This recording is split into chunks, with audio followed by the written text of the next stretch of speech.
ചേച്ചി, കഴിഞ്ഞ ദിവസം വീണ ജോർജ് പറഞ്ഞത് സമരക്കാരെ അല്ലെങ്കിൽ ആശാവർക്കർമാരെ വെയിലത്തിരുത്തരുതെന്നാണ്. വീണ്ടും നിരാഹാരത്തിലേക്ക് കിടക്കുകയാണ് എന്തോ.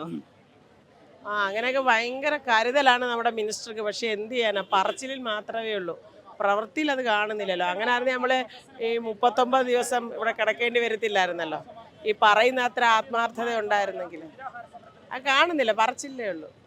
നിരാഹാരം ഇപ്പോൾ ആദ്യത്തെ ദിവസമാണ്. എങ്ങനെയാണ് ഇത് പ്ലാൻ ചെയ്യുന്നത്? നിരാഹാരം പ്ലാൻ ചെയ്യാനെന്തോ, ഞങ്ങൾ തുടങ്ങി കഴിഞ്ഞില്ലയോ, അവസാനം വരെ നിരാഹാരം, അത്രയേ ഉള്ളൂ. ഡിമാൻഡ് നേടുന്നത് വരെ നിരാഹാരം. മന്ത്രി ഇന്ന് കേന്ദ്രമന്ത്രിയായിട്ടുള്ള ചർച്ച നടത്തുകയാണ് ഡൽഹിയിൽ. അതിൽ പ്രതീക്ഷയുണ്ടോ?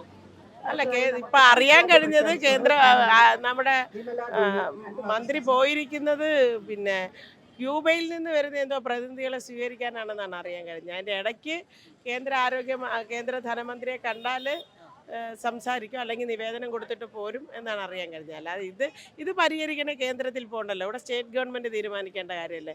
കേന്ദ്ര ഗവൺമെൻറ്റിന് അനുമതി കിട്ടിയിട്ടല്ലല്ലോ ഇവിടെ ഓണറേറിയം വർദ്ധിപ്പിക്കേണ്ടത്. അതിനകത്തൊന്നും കാര്യമില്ല. ഇനിയും സർക്കാരിൽ പ്രതീക്ഷയുണ്ടോ? മുഖ്യമന്ത്രി അടക്കമുള്ള ആളുകൾ ഇപ്പോഴും സമരത്തിൽ പ്രതികരിച്ചിട്ടില്ല.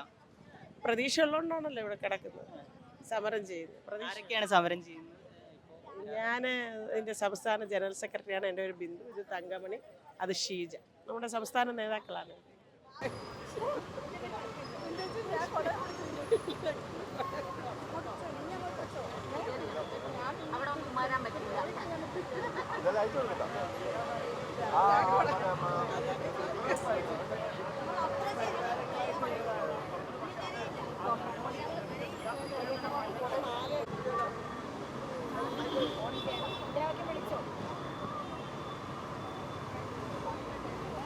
ഒപ്പം തന്നെയുള്ള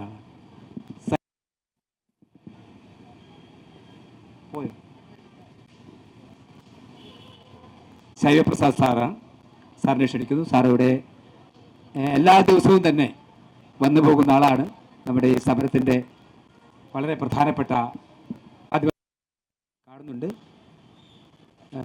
ശ്രീമതി വീണ ജോർജ് ഡൽഹിയിൽ പോയ കാര്യവുമായി ബന്ധപ്പെട്ട